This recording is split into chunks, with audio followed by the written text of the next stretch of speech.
శ్రీ గురుభ్యో నమః. హరి ఓం. అందరికీ నమస్కారం. ఓ అర్జున, ఈ లోకంలో ఎల్లప్పుడూ దుఃఖము, విషాదము, కష్టాలే కాదు, సుఖాలు కూడా ఉన్నాయి.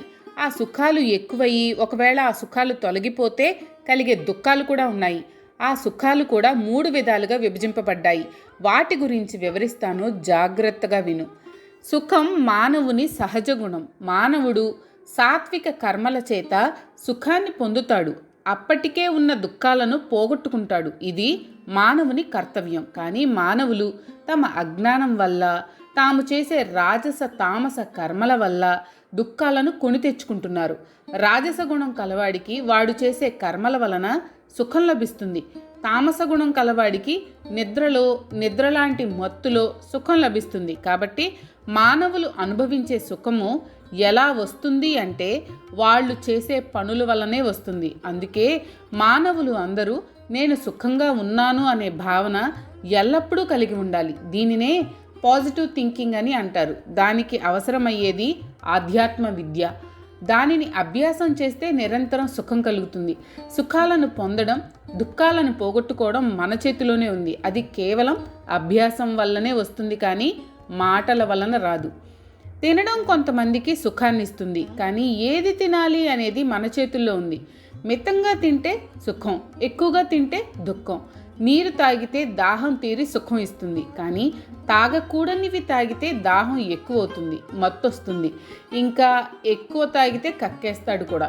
తర్వాత అనారోగ్యం కలుగుతుంది. కాబట్టి ఇవన్నీ మన అలవాట్లు. ఈ అలవాట్లు మంచివి అయితే పర్వాలేదు, కానీ చెడ్డవి అయితే దుఃఖాన్ని తెచ్చిపెడతాయి. ఒకే వస్తువు, ఒకే పరిస్థితి ఒకడికి సుఖం కలిగిస్తే మరొకడికి దుఃఖం కలిగిస్తుంది.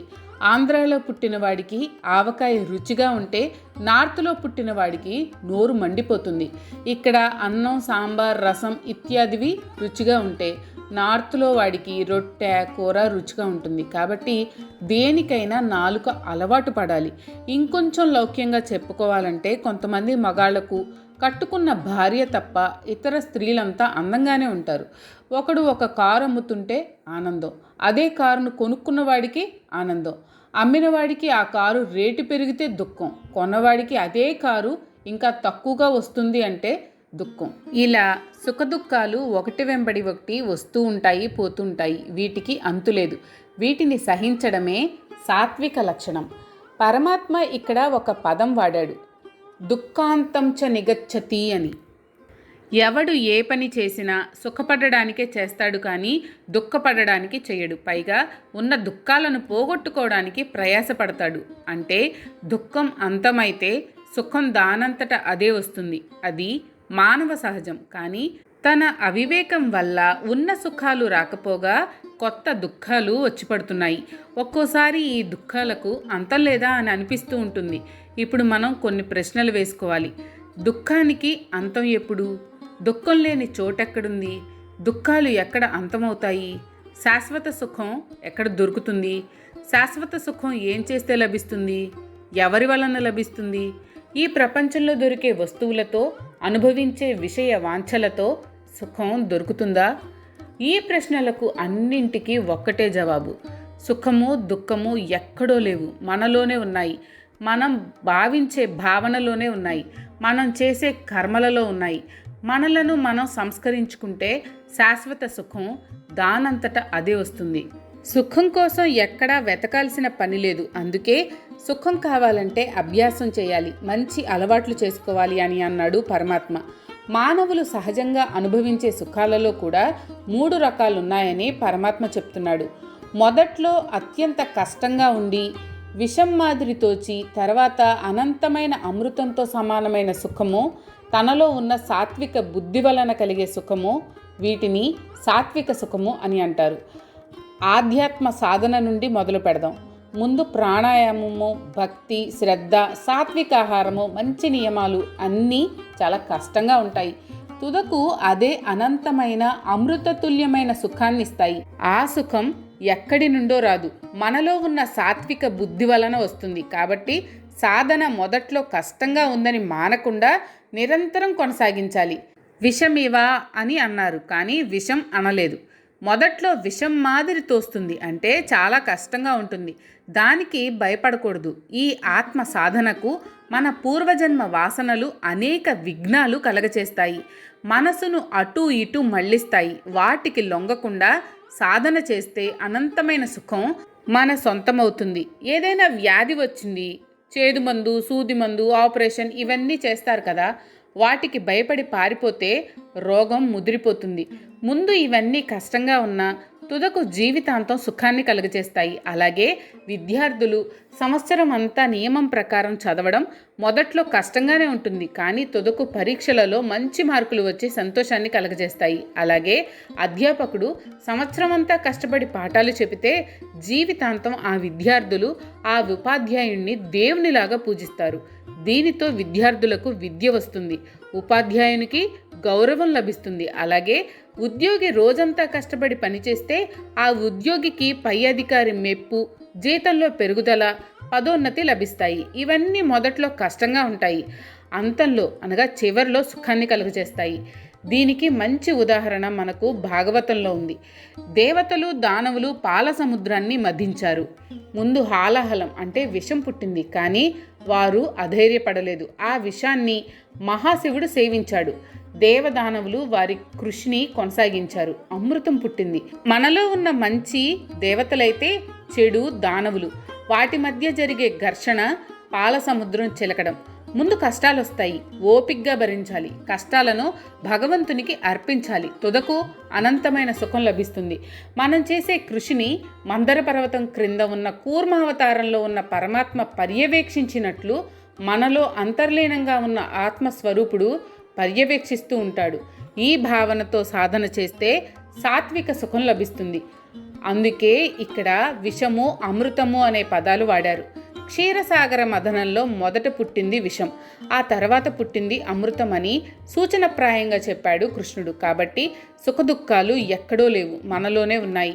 సుఖం నిర్మలమైన మనసులో ఉంటే దుఃఖం మలినమైన మనసులో ఉంటుంది. అందుకే వశిష్ఠ మహర్షి శ్రీరామచంద్రునికి మోక్షం గురించి చెబుతూ ఇలా అన్నాడు: మోక్షం ఆకాశంలో కానీ, ఆకాశం అవతల కానీ, పాతాళంలో కానీ, లేక భూలోకంలో కానీ ఎక్కడా లేదు. నీ యొక్క విమలమైన జ్ఞానంలో ఉంది, నీ సాత్వికమైన మనసులో ఉంది. నీవు ఇతరులకు మంచి చేస్తే నీ మనసు ఆనందంతో నిండిపోతుంది. నీవు ఇతరులకు చెడు చేస్తే నీ మనసు గిల్టీగా ఫీల్ అవుతుంది. కాబట్టి విమలమైన జ్ఞానమే సుఖానికి మొదటి మెట్టు. ఈ జ్ఞానం సంపాదించడం మొదట్లో చాలా కష్టంగా ఉంటుంది. దీనికి ధ్యానము, శాస్త్రాలు చదవడం, నిష్కామ కర్మ, కర్మఫల త్యాగము పాటించాలి. ఇవన్నీ మొదట్లో కష్టమే, కానీ ఆఖరుకు ఇవన్నీ అమృతంతో సమానమైన ఆనందాన్ని కలుగజేస్తాయి. అప్పుడే మనలో ఉన్న దుఃఖము అంతమవుతుంది. ఇటువంటి సుఖమును సాత్విక సుఖము అని అంటారు. విషయ వాంఛలతోనూ ఇంద్రియ సంయోగముతోనూ కలిగే సుఖాలు మొదట్లో చాలా హాయిగా, ఆనందంగా, అమృతంతో సమానంగా ఉంటాయి. కానీ వాటి పరిణామాలు మాత్రం అత్యంత దుఃఖాన్ని కలిగిస్తాయి. అవే సుఖాలు విషం మాదిరి కనిపిస్తాయి. వీటిని రాజస సుఖాలు అని అంటారు. ఇక్కడ రాజస సుఖాన్ని గురించి వివరిస్తున్నాడు పరమాత్మ. రాజస సుఖము ధనము, ఆస్తి, పదవి, హోదా రావడం వలన, ఇంద్రియాల సంయోగము అంటే కలయిక వలన, ప్రాపంచిక సుఖాల కొరకు చేసే పనుల వలన కలుగుతుంది.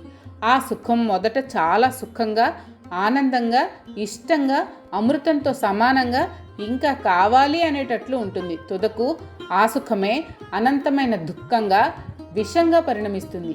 దీనికి సులభమైన ఉదాహరణ, మొదటి లడ్డు తింటే తియ్యగా రుచిగా ఉంటుంది, రెండవది కొంచెం రుచి తక్కువగా ఉంటుంది, ఐదవ లడ్డు వెగటు పుట్టిస్తుంది, తర్వాత లడ్డు విషంగా తోస్తుంది, రోగాన్ని తెస్తుంది, దుఃఖంగా పరిణమిస్తుంది. చేపలు పట్టేవాడు గాలానికి ఎర కట్టి నీటి లోపల వదులుతాడు. గాలానికి కట్టిన ఎరను చూసిన చేప ఆ ఎర చాలా రుచిగా ఉంటుంది అని ఆ ఎరను పట్టుకోబోయి గాలానికి తగులుకుని ప్రాణాలు విడుస్తుంది. కాబట్టి చూచింది, విన్నది, తాకింది నిజం కాదు. వాటి వల్ల వచ్చే సుఖం తాత్కాలికమే, అదే తుదకు విషంగా పరిణమిస్తుంది.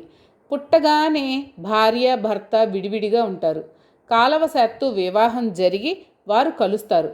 కొంతకాలం తర్వాత మరణం వారిని విడదీస్తుంది. ఎవరో ఒకరు ఒంటరిగా మిగిలిపోతారు, తర్వాత వారు కూడా పోతారు.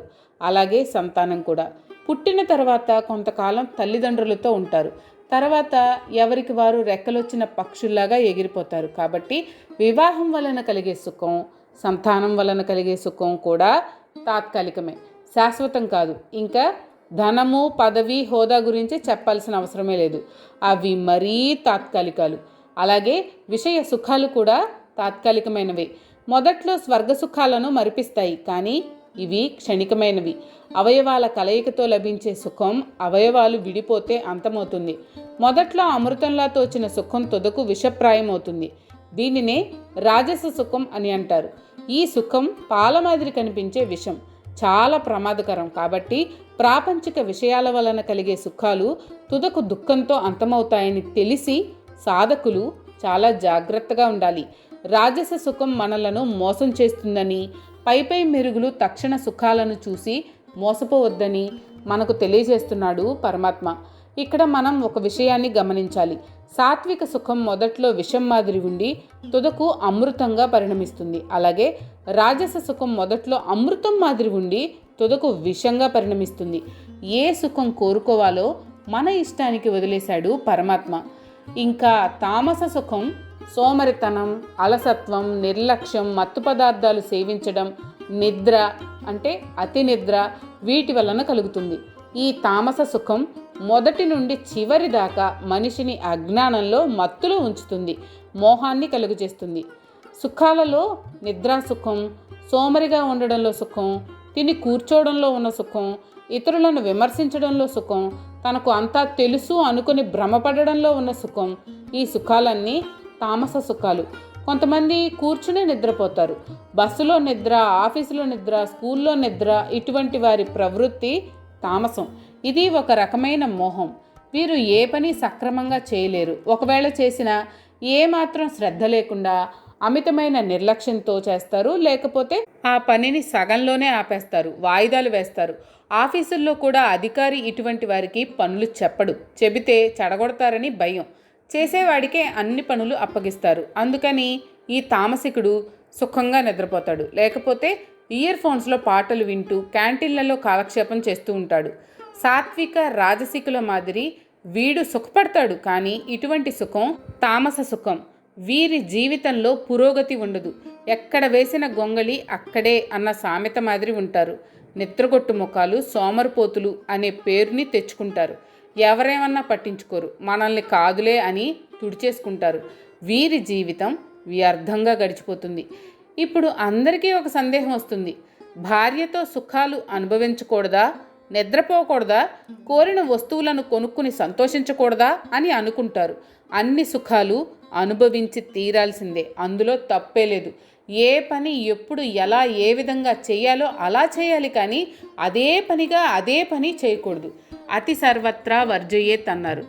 ఏదైనా చూసినా, విన్నా, తాకినా అది మనకు అవసరమా, అవసరం లేదా అని బుద్ధితో ఆలోచించి ఆ వస్తువును పొందాలి, కానీ చూసిందల్లా నాది కావాలి అని అనుకోవడం మూర్ఖత్వం. ప్రతివాడికి స్త్రీ పురుష సంయోగం వలన కలిగే సుఖం ఆనందించాలని, అందించాలని, తద్వారా సృష్టి కార్యాన్ని కొనసాగించాలని వివాహ వ్యవస్థను పెట్టారు. ఏకపత్ని వ్రతమును ఆచరించమని మనకు రామాయణ మహాకావ్యాన్ని అందించారు వాల్మీకి. పరస్త్రీ వ్యామోహము వినాశనానికి దారితీస్తుంది అని రావణుని పాత్ర ద్వారా తెలియజేశారు. కులస్త్రీని అవమానిస్తే కులక్షయం అవుతుందని సుయోధనుని పాత్ర ద్వారా తెలియజేశారు వ్యాసులు. తాను పరిపాలించాల్సిన గాంధార రాజ్యమును వదిలిపెట్టి హస్తినలో తిష్టవేసి సోమరిలా తింటూ, కుయుక్తులు పన్నుతూ, ఇతరులకు హాని చేస్తూ తామసంలో మునిగిపోయి తుదకు సర్వనాశనానికి దారితీసిన పరిణామాలను శకుని పాత్ర ద్వారా తెలియజేశారు వ్యాసులు.